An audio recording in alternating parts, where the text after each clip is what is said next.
ಸಿದ್ದರಾಮಯ್ಯ ಅದಕ್ಕೆ ಸಂಬಂಧಪಟ್ಟ ಸ್ಪಷ್ಟೀಕರಣ ಕೊಡದೆ ಅವರ ಒಂದು ಅನುಕೂಲಕ್ಕೆ ತಕ್ಕಂಗೆ ಸುಳ್ಳನ್ನು ಸತ್ಯನ ಮುಚ್ಚಿಟ್ಟು ಹೇಗೆ ವೈಟ್ನರ್ಗೆ ಸತ್ಯ ಮುಚ್ಚಿಟ್ಟಿದ್ರೆ ಹಾಗೆ ಎಲ್ಲಾ ವಿಚಾರ ಸತ್ಯನ ಮುಚ್ಚಿಟ್ಟು ಸುಳ್ಳು ಹೇಳ್ತಾ ಇದ್ದಾರೆ ರಾಜ್ಯದ ಜನ. ಈ ವೈಟ್ನರ್ ವಿಚಾರಕ್ಕೇನೆ ಯಾರು ಮಾಡಿರಬಹುದು, ಯಾವ ಉದ್ದೇಶಕ್ಕೆ ಮಾಡಿರಬಹುದು, ಈ ವೈಟ್ನರ್ ಹಾಕಿದ್ರೆ ಯಾರಿಗೆ ಲಾಭ ಆಗುತ್ತೆ, ಯಾವ ಥರದ ಲಾಭ ಆಗುತ್ತೆ ಅನ್ನೋ ಲೆಕ್ಕಾಚಾರ ಇರಬಹುದು? ಮೇಡಮ್, ಕಾನೂನು ಏನು ಹೇಳುತ್ತೆ, ಯಾವ ದಾಖಲಾತಿ ಯಾವ ವ್ಯಕ್ತಿಯ ಸ್ವಾಧೀನ ಇರುತ್ತೆ, ಯಾರು ಅದನ್ನು ಬಿಡುಗಡೆ ಮಾಡ್ತಾರೆ ಅದಕ್ಕೆ ಸಂಬಂಧಪಟ್ಟ ಉತ್ತರನ ಕೊಡಬೇಕಾಗಿರೋದು ಆ ವ್ಯಕ್ತಿ. ಹಾಗಾಗಿ ಈ ಸ್ವತಃ ಮುಖ್ಯಮಂತ್ರಿ ಸಿದ್ದರಾಮಯ್ಯನವರು ಅಧಿಕೃತವಾಗಿ ವಿಧಾನಸೌಧದಂಥ ಪವಿತ್ರ ಸ್ಥಳದಲ್ಲಿ ಕೂತ್ಕೊಂಡು ಬಿಡುಗಡೆ ಮಾಡಿದಂಥ ದಾಖಲೆ ಇದು. ಆ ವೈಟ್ನರ್ ಹಾಕಿದ್ದು ಯಾರು ಅಂತೇಳಿ ಅವರೇ ಉತ್ತರ ಕೊಡಬೇಕು. ನಿಜ. ಈ ಪೊಲಿಟಿಕಲ್ ಬ್ಲೇಮ್ ಗೇಮಲ್ಲಿ ಗೊತ್ತಿಲ್ಲ ಸ್ನೇಹಮಯಿ ಕೃಷ್ಣ ಅವರೇ, ನೀವು ಉತ್ತರ ಕೊಡ್ತೀರಾ ಇಲ್ವಾ ಇದಕ್ಕೆ ಅಂತ ಹೇಳಿ. ಈ ಮೂಡ ಹಗರಣ ಆಚೆ ಬಂದ ತಕ್ಷಣ ಭೈರತಿಯವರು ಅರ್ಜೆಂಟಲ್ಲಿ ಹೋಗ್ತಾರೆ, ಮೀಟಿಂಗ್ ಮಾಡ್ತಾರೆ, ಅದೇನೋ ಹೆಲಿಕಾಪ್ಟರಲ್ಲೆಲ್ಲ ಡಾಕ್ಯುಮೆಂಟ್ಸ್ ತಂದ್ರು ಅಂತಿದೆ. ಅವ್ರೇನಾದ್ರು ಹೆಲಿಕಾಪ್ಟರಲ್ಲಿ ವೈಟ್ನರ್ ಮಾಡಿರೋ ಸಾಧ್ಯತೆ ಇದೆಯಾ? ನಾನು ಅನುಮಾನದ ಮೇಲೆ ಪ್ರಶ್ನೆ ಕೇಳ್ತಾ ಇದ್ದೀನಿ. ಮೇಡಮ್, ಅದನ್ನೇ ತನಿಖೆಯಾದಾಗ ಗೊತ್ತಾಗುತ್ತೆ ಮೇಡಮ್. ಅವೆಲ್ಲ ತನಿಖೆಯಲ್ಲಿ ಗೊತ್ತಾಗುತ್ತೆ ವೈಟ್ನರ್ ಯಾವಾಗ ಹಾಕಿದ್ದಾರೆ, ಯಾರು ಹಾಕಿದ್ದಾರೆ, ಯಾಕೆ ಹಾಕಿದ್ದಾರೆ, ಆ ವೈಟ್ನರಿಂದ ಯಾವ ಸತ್ಯನ ಬಚ್ಚಿಟ್ಟಿದ್ದಾರೆ, ಅದೆಲ್ಲ ತನಿಖೆ. ಅದಕ್ಕೋಸ್ಕರ ನಾವು ತನಿಖೆ ಕೇಳ್ತಾ ಇದೀವಿ. ನೋಡಿ, ನಾವು ಯಾಕೆ ರಾಜ್ಯದ ತನಿಖಾ ಸಂಸ್ಥೆ ಬೇಡ, ಹೊರಗಿನ ತನಿಖಾ ಸಂಸ್ಥೆ ಮಾಡಬೇಕು ಇದೇ ಕಾರಣಕ್ಕೋಸ್ಕರ. ಯಾಕೆಂದರೆ ರಾಜ್ಯದಲ್ಲಿರ್ತಕ್ಕಂಥ ತನಿಖಾ ಸಂಸ್ಥೆಗಳು ರಾಜ್ಯ ಸರ್ಕಾರದ ಅಧೀನದಲ್ಲಿರ್ತದೆ. ಹಾಗಾಗಿ ರಾಜ್ಯ ಸರ್ಕಾರನ ಎದುರಾಕೊಂಡು ಸತ್ಯನ ಎತ್ತಿ ಹಿಡಿಯೋದಕ್ಕೆ ಅವ್ರಿಗೆ ಭಾಳ ಕಷ್ಟ ಆಗುತ್ತೆ. ಪಾಪ ಅವ್ರು ಎತ್ತಿ ಹಿಡಿಬೇಕು ಅಂತ ಸಂಕಲ್ಪ ಮಾಡೋದು ಕೂಡ ಅದಕ್ಕೆ ಅವಕಾಶನ ಕೊಡಲ್ಲ ಇವರು. ನಿಮ್ಗೆ ಗೊತ್ತಿದೆ, ಒಬ್ಬ ಪ್ರಾಮಾಣಿಕ ತನಿಖಾಧಿಕಾರಿ ಸತ್ಯನ ಎತ್ತಿ ಹಿಡಿತಾ ಇದ್ದಾನೆ ಅಂತ ಗೊತ್ತಾಗಿದ ತಕ್ಷಣ ಅವ್ರ ವರ್ಗಾವಣೆ ಮಾಡುವಂಥದ್ದು ಪ್ರಕ್ರಿಯೆಗಳು ತಕ್ಷಣ ನಡೆಯುತ್ತೆ. ಇಲ್ಲೂ ಆಯ್ತದು ಅಲ್ಲ, ಇಲ್ಲೂ ಆಗಿದ್ದಿಲ್ಲ. DC ರಾಜೇಂದ್ರ ಅವರು ಸತ್ಯನ ಎತ್ತಿ ಹಿಡಿತಾ ಇದ್ದಾರೆ ಅಂತ ಕಂಡು ಬಂದ ತಕ್ಷಣ ಪಾಪ ಅವ್ರನ್ನ ವರ್ಗಾವಣೆ ಮಾಡಿಬಿಟ್ರು. ಸೊ ಹಾಗಾಗಿ ನಾವು ಈ ರಾಜ್ಯ ಸರ್ಕಾರ ಅಧೀನಗೊಳಪಟ್ಟ ತನಿಖಾ ಸಂಸ್ಥೆ ಬೇಡ, ಬೇರೆ ತನಿಖಾ ಸಂಸ್ಥೆ ಮಾಡಿಸಿ ಅಂದರೆ ನಾವು ಮನವಿ ಮಾಡ್ಕೊಳ್ತಾ ಇದ್ದೀವಿ. ಈ ದಾಖಲೆ ಸ್ನೇಹಮಯಿ ಕೃಷ್ಣ ಅವರೇ, ನಾವು ತೋರಿಸ್ತಿರೋ ದಾಖಲೆ, ವೈಟ್ನರ್ ಹಾಕಿರೋ ದಾಖಲೆ ಕೋರ್ಟ್ನಲ್ಲಿ ನಿಮಗೆ ಎಷ್ಟು ಬಲ ನೀಡೋ ಸಾಧ್ಯತೆ ಇದೆ? ಮೇಡಮ್, ನಮ್ಗೆ ಒಂದೊಂದು ದಾಖಲೆ ಕೂಡ ನಮಗೆ ಬಲವಾದ ಸಾಕ್ಷಿಗಳಾಗಿದೆ ಮೇಡಮ್. ಅದೆಲ್ಲ ಸಾಕ್ಷ್ಯಗಳ ಮೇಲೆ ನಾವು ಇಷ್ಟೊಂದು ನಂಬಿಕೆ ಇದೀವಿ. ಅವರು ಘಟಾನುಘಟಿ ವಕೀಲರನ್ನ ಕರ್ಸ್ಕೊಂಬಂದ್ರು ಕೂಡ ಮಾನ್ಯ ನ್ಯಾಯಾಲಯಕ್ಕೆ ಪರಿಗಣಿಸೋದು ದಾಖಲಾತಿಗಳ ಸಾಕ್ಷ್ಯಾಧಾರ ಆಗಿರೋದ್ರಿಂದ ಸೊ ನಮ್ಮ ದಾಖಲಾತಿಗಳನ್ನ ಪರಿಗಣಿಸಿ ಮಾನ್ಯ ನ್ಯಾಯಾಲಯ ನಮ್ಮ ಪರವಾಗಿ ತೀರ್ಪು ಕೊಡುತ್ತೆ ನಂಬಿಕೆ ನಮಗಿದೆ. ರಾಜ್ಯಪಾಲರ ಅಂಗಳಕ್ಕೂ ಕೂಡ ಈ ಡಾಕ್ಯುಮೆಂಟ್ಸ್ ಎಲ್ಲ ಹೋಗಿರೋ ಸಾಧ್ಯತೆ ಇದೆಯಾ? ಎಸ್ಪೆಷಲಿ ಇದು ವೈಟ್ನರ್ ಹಾಕಿರೋದು? ಇಲ್ಲ ಮೇಡಮ್, ಬಹುಶಃ ನನ್ನ ಇದ್ರ ಪ್ರಕಾರ ಅದು ಇನ್ನೂ ಹೋಗಿಲ್ಲ ಮೇಡಮ್. ಯಾಕೆ ನಾವು ಇದನ್ನು ಕೊನೆ ಹಂತದಲ್ಲಿ ಬಿಡುಗಡೆ ಮಾಡಬೇಕು ಅನ್ನೋ ಕಾರಣಕ್ಕೆ ಎಲ್ಲನೂ ನಾವು ಈಗಲೇ ಮಾಡಿಬಿಟ್ರೆ ಅದಕ್ಕೆ ಇನ್ನೂ ಏನೇನೋ ಸೃಷ್ಟಿ ಮಾಡ್ಕೊಳ್ತಾರೆ, ಅಥವಾ ಇನ್ನೂ ದಾಖಲೆ ನಾಶ ಮಾಡ್ಬಿಡ್ತಾರೆ ಅನ್ನೋ ಕಾರಣಕ್ಕೆ ನಾವು ಅದನ್ನು ಇನ್ನೂ ರಾಜ್ಯಪಾಲ ಗಮನಕ್ಕೆ ತಂದಿರಲಿಲ್ಲ. ಈಗ ತುಂಬ ಇದಾಗಿರೋ ನಾನು ನಿನ್ನೆ ಅದನ್ನು ಬಿಡುಗಡೆ ಮಾಡೋ ಅನಿವಾರ್ಯತೆ ಬಂತು.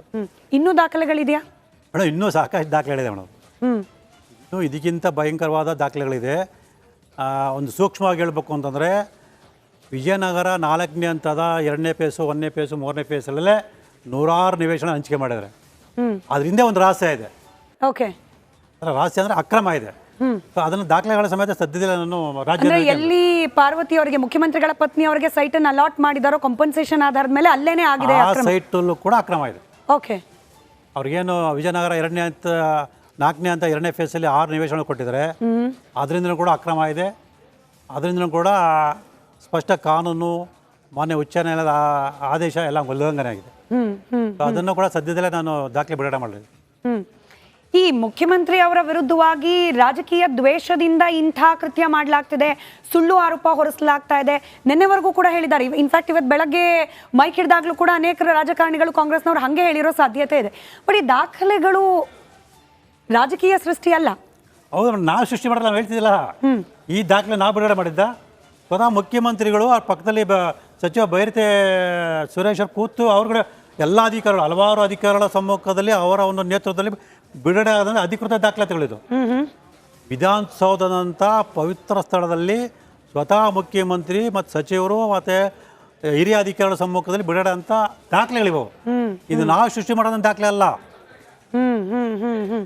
ಅಲ್ಲಿಗೆ ರಿಪಬ್ಲಿಕ್ ಕನ್ನಡ ಇವತ್ತು ಬೆಳಗ್ಗೆ 9 ಗಂಟೆಯಿಂದ ಸತತವಾಗಿ ಆಲ್ಮೋಸ್ಟ್ 2 ಗಂಟೆ, ಹತ್ರ 1.25 ಗಂಟೆಗಳ ಕಾಲದಲ್ಲಿ ಮುಖ್ಯಮಂತ್ರಿ ಸಿದ್ದರಾಮಯ್ಯನವರು ಈ ಮೂಡಾ ಸೈಟ್ ವಿಚಾರಕ್ಕೆ ಸಂಬಂಧಪಟ್ಟಂತೆ ಹೇಳಿರುವ 5-6 ಸುಳ್ಳುಗಳು, ಪ್ರಮುಖ 5-6 ಸುಳ್ಳುಗಳನ್ನು ನಾವು ಸುಳ್ಳು ಅಂತ ಹೇಳಿ ಬಹಳ ವಿಶ್ವಾಸದಿಂದ ಯಾಕೆ ಹೇಳ್ತಿದ್ದೀವಿ ಅಂತಂದ್ರೆ ನಮ್ಮ ಹತ್ರ ದಾಖಲೆಗಳಿದೆ.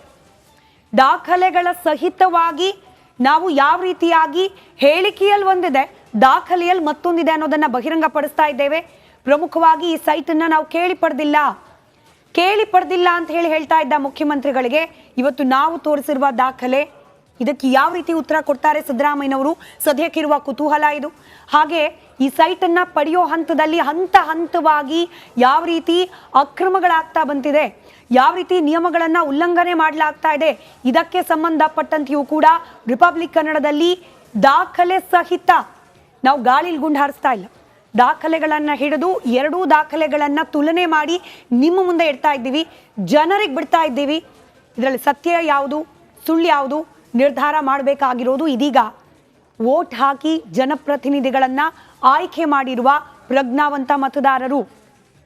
ನಮಗೆ ರಿಪಬ್ಲಿಕ್ ಕನ್ನಡಕ್ಕೆ ಇಲ್ಲಿ ಯಾರನ್ನು ಟಾರ್ಗೆಟ್ ಮಾಡಬೇಕು ಅಥವಾ ಯಾರ ವಿರುದ್ಧವಾಗಿಯೋ ಸುದ್ದಿ ಪ್ರಸಾರ ಮಾಡಬೇಕು ಅನ್ನೋ ಯಾವುದೇ ರೀತಿಯ ಇಚ್ಛಾಶಕ್ತಿ ಇಲ್ಲ. ಪಬ್ಲಿಕ್ ಡೊಮೈನಲ್ಲಿರುವ ಡಾಕ್ಯುಮೆಂಟ್ಗಳಿದೆಲ್ಲವೂ ಕೂಡ ಸ್ನೇಹಮಯಿ ಕೃಷ್ಣ ಅವರು ಹೇಳ್ತಾ ಇದ್ರು, ಇದನ್ನು ನಾವು ತರಿಸ್ಕೊಳ್ಳಿಕ್ಕೆ ಕಷ್ಟಪಟ್ವಿ, ಬಟ್ ನಮಗೂ ಗೊತ್ತಿರಲಿಲ್ಲ ವಿಚಾರ. ಮುಖ್ಯಮಂತ್ರಿಗಳು ವಿಧಾನಸೌಧದಲ್ಲೇ ಕೂತು ಬಿಡುಗಡೆ ಮಾಡಿದ್ದಾರೆ ಈ ಡಾಕ್ಯುಮೆಂಟನ್ನು. ಅಲ್ಲಿಗೆ ಮುಖ್ಯಮಂತ್ರಿಗಳೇ ಒಪ್ಕೊಂಡಿದ್ದಾರೆ, ಹೌದು ಈ ಡಾಕ್ಯುಮೆಂಟ್ ನಿಜ. ರಿಪಬ್ಲಿಕ್ ಕನ್ನಡ ಬೆಳಗ್ಗೆ 9 ಗಂಟೆಯಿಂದ ಸತತವಾಗಿ ತೋರಿಸ್ತಾ ಇರುವ ಡಾಕ್ಯುಮೆಂಟ್ ನಿಜ, ಯಾಕಂದ್ರೆ ಮುಖ್ಯಮಂತ್ರಿಗಳೇ ಇದನ್ನ ಬಿಡುಗಡೆ ಮಾಡಿದ್ದಾರೆ. ಅಲ್ಲಿಗೆ ಒಂದು ಜವಾಬ್ದಾರಿಯುತ ಮಾಧ್ಯಮವಾಗಿ ರಿಪಬ್ಲಿಕ್ ಕನ್ನಡ ಮಾಡಬೇಕಾಗಿದ್ದ ಕೆಲಸವನ್ನ ಮಾಡಿದೆ. ವೀಕ್ಷಕರ ಅವಗಾಹನೆಗೆ ಬಿಡ್ತಾ ಇದ್ದೀವಿ, ಎಷ್ಟು ನಂಬ್ತೀರಿ ಎಷ್ಟು ನಂಬೋದಿಲ್ಲ ಅಂತ ಹೇಳಿ ಅಲ್ವಾ ಸ್ನೇಹಮಯಿ ಕೃಷ್ಣ ಅವರೇ? ಇದರಲ್ಲಿ ನಮಗೆ ವೈಯಕ್ತಿಕವಾಗಿ ಆಗೋ ಲಾಭ ನಂಬಲೇಬೇಕು, ರಾಜ್ಯ ನಂಬಲೇಬೇಕು. ಯಾಕೆಂದ್ರೆ ಸ್ವತಃ ಮುಖ್ಯಮಂತ್ರಿಗಳೇ ವಿಧಾನಸೌಧದಲ್ಲಿ ಬಿಡುಗಡೆ ಮಾಡೋದು ಅಧಿಕೃತ ದಾಖಲೆ, ಅದು ಸುಳ್ಳು ಅಂತ ಹೇಳಕ್ ಸಾಧ್ಯನೇ ಇಲ್ಲ. ಹಾಗಾಗಿ ಇದು ನಂಬಬೇಕಾದಂಥ ಅಧಿಕೃತ ದಾಖಲೆ ಆಗಿರೋದ್ರಿಂದ ಸೊ ರಾಜ್ಯ ಜನತೆ ನಂಬ್ತಾರೆ. ಅಥವಾ ಮುಖ್ಯಮಂತ್ರಿ ಇದ್ರ ಬಗ್ಗೆ ಇನ್ನೂ ಸ್ಪಷ್ಟೀಕರಣ ಕೊಡಲಿ, ನಾನು ಬಿಡುಗಡೆ ಮಾಡಿ ಅಂತ ಹೇಳಿ ಅವರೇ ಬಿಡುಗಡೆ ಮಾಡೋದಕ್ಕೆ ನಾನು ಅದಕ್ಕೂ ಸಾಕ್ಷಾತ್ಕಾರವಿದೆ. ಹಾಗಾಗಿ ನಾನು ಬಿಡುಗಡೆ ಮಾಡಿಲ್ಲ ಇದನ್ನು, ಅಥವಾ ಬೇರೆ ಯಾರು ಬಿಡುಗಡೆ ಮಾಡಿದರೆ ಇದು ನನ್ನಲ್ಲ, ನಮ್ಮ ಹೆಂಡ್ತಿದಲ್ಲ ಅಂತ ಉತ್ತರ ಕೊಡ್ತಾರ, ಕೊಡಲಿ. ಮತ್ತು ಬಹುಶಃ ನೀವು ಹೇಳಿದಾಗೆ ಇದಕ್ಕೆ ಇನ್ನೊಂದು ಅವರು ಹೇಳ್ಬೋದು, ಇದು ನಾನು ಸೈನ್ ಮಾಡಲ್ಲ, ಹೆಂಡ್ತಿ ಸೈನ್ ಮಾಡಿದಾಳೆ, ನನ್ನ ಹೆಂಡ್ತಿ ಸೈನ್ ಮಾಡಿ ನನಗೆ ಗೊತ್ತು ಅಂದ್ಬೇಕಾದ್ರೆ ಅವರು ತಿರ್ಚೋ ಮಾತು ಆಡಿದ್ರು ಆಡ್ಬೋದು. ಬಟ್ ಇಲ್ಲ, ನಾವು ಈಗ ಬೆಳಗ್ಗೆ ಏನು ಪ್ಲೇ ಮಾಡ್ತಿದ್ದೀವಿ ಆ ಬೈಟಲ್ಲಿ ಕ್ಲಿಯರ್ ಆಗಿ ಹೇಳಿದ್ದಾರೆ, ನಾನು ಅಂತಲ್ಲ. ಇನ್ನೊಂದ್ಸತಿ ಹಾಕಿ ಸಿದ್ದರಾಮಯ್ಯನವ್ರ ಬೈಟ್ ಸಾಧ್ಯ ಆದ್ರೆ ನಾವೆಲ್ಲೂ ಕೇಳಿಲ್ಲ, ಅವರಾಗೆ ಕೊಟ್ಟಿದ್ದಾರೆ ಅಂತಂದ್ಮೇಲೆ ಹೆಂಡ್ತಿ ಅಂತ ಆಗಲ್ಲ, ನಾವು ಅಂದ್ರೆ ನಮ್ಮ ಜೊತೆ ಹಿಂದೆ ಇರೋ ವ್ಯಕ್ತಿಗಳಿರ್ಬೋದು ಅಂತ ಹೇಳ್ತಾರೆ. ಓಕೆ, ಸಿದ್ದರಾಮಯ್ಯನವ್ರ ಬೈಟ್. ನಾವು ಇಂಥ ಕೊಡೆ ವಿಜಯನಗರದ 3ನೇ ಸ್ಟೇಜು 4ನೇ ಸ್ಟೇಜ್ನಲ್ಲಿ ಕೊಡಿ ಅಂತ ಕೇಳಿಲ್ಲ. ನಮಗೆ ಪರ್ಯಾಯವಾಗಿ ನೀವು 50-50 ಕೊಡ್ತೀವಿ ಅಂತ ಹೇಳಿದ್ದೀರಿ, ಅದಕ್ಕೆ ಒಪ್ಕೊಂಡಿದ್ದೀವಿ. ನಾವು 50-50 ಕೊಡ್ತೀವಿ ಅಂತ ಹೇಳಿದ್ದೀರಿ, ಕೊಡ್ರಿ ನಮಗೆ ಪರ್ಯಾಯ ಕೊಡಿ ಅಂತ. ಆಯ್ತಪ್ಪ, ಲ್ಯಾಂಡ್ ಟು ಲ್ಯಾಂಡ್ ಕೊಟ್ಟಿದ್ದಾರೆ. ನಮಗೆ 3 ಎಕರೆ 16 ಗುಂಟೆ ಕೊಡಬೇಕು. ಆ್ಯಕ್ಚುಲಿ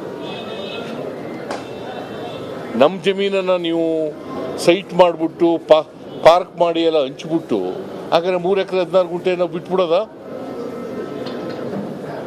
ನಾನು ಮುಖ್ಯಮಂತ್ರಿ ಅಂತ ಬಿಟ್ಬಿಡೋದೇನ್ರಿ? ನಾವು ಇಂಥ ಕೊಡೆ ವಿಜಯನಗರದ 3ನೇ ಸ್ಟೇಜು 4ನೇ ಸ್ಟೇಜ್ನಲ್ಲಿ ಕೊಡಿ ಅಂತ ಕೇಳಿಲ್ಲ. ನಮಗೆ ಪರ್ಯಾಯವಾಗಿ ನೀವು 50-50 ಕೊಡ್ತೀವಿ ಅಂತ ಹೇಳಿದ್ದೀರಿ, ಅದಕ್ಕೆ ಒಪ್ಕೊಂಡಿದ್ದೀವಿ ನಾವು. ಈಗ ಅಂದ್ರೆ ಈ ಬೈಟನ್ ಮತ್ತೊಮ್ಮೆ ಪ್ಲೇ ಮಾಡಿದಾಗ ಸ್ನೇಹಮಯಿ ಕೃಷ್ಣ ಅವರು ಇನ್ನೊಂದು ಮಜಾ ಅನ್ಸೋ ಸುಳ್ಳು, ಸಿದ್ದರಾಮಯ್ಯನವರು ಹೇಳಿದ ಮಜಾ ಅನ್ಸೋ ಸುಳ್ಳನ್ನ ಬಹಿರಂಗಪಡಿಸಿದ್ರು. ನಿಮ್ಮ ಮುಂದೆ ಇಡ್ತೀವಿ, ಏನದು ಮತ್ತೊಂದು ಸುಳ್ಳು ಅಂತ ಹೇಳಿ. ಚಿಕ್ಕ ಬ್ರೇಕ್ನ ಸಮಯ, ಬ್ರೇಕ್ ಆದಮೇಲೆ ಈ ಬೈಟ್ ನೀವು ಕೇಳಿಸ್ಕೊಂಡ್ರಿ ಅನ್ಕೊಳ್ತೀನಿ. ನಮ್ಮ ಜಮೀನು ಸಿದ್ದರಾಮಯ್ಯನವ್ರು ಹೇಳ್ತಾರೆ, ನಮ್ಮ ಜಮೀನನ್ನು ಮೂಡ ಅಕ್ವೈರ್ ಮಾಡ್ಕೊಳ್ತು, ಅದಕ್ಕೆ ಕಾಂಪನ್ಸೇಷನ್. ಅವ್ರ ಜಮೀನಲ್ಲ ಅದು. ಯಾಕೆ ಹೇಳ್ತೀವಿ ಬ್ರೇಕ್ ಆದ್ಮೇಲೆ.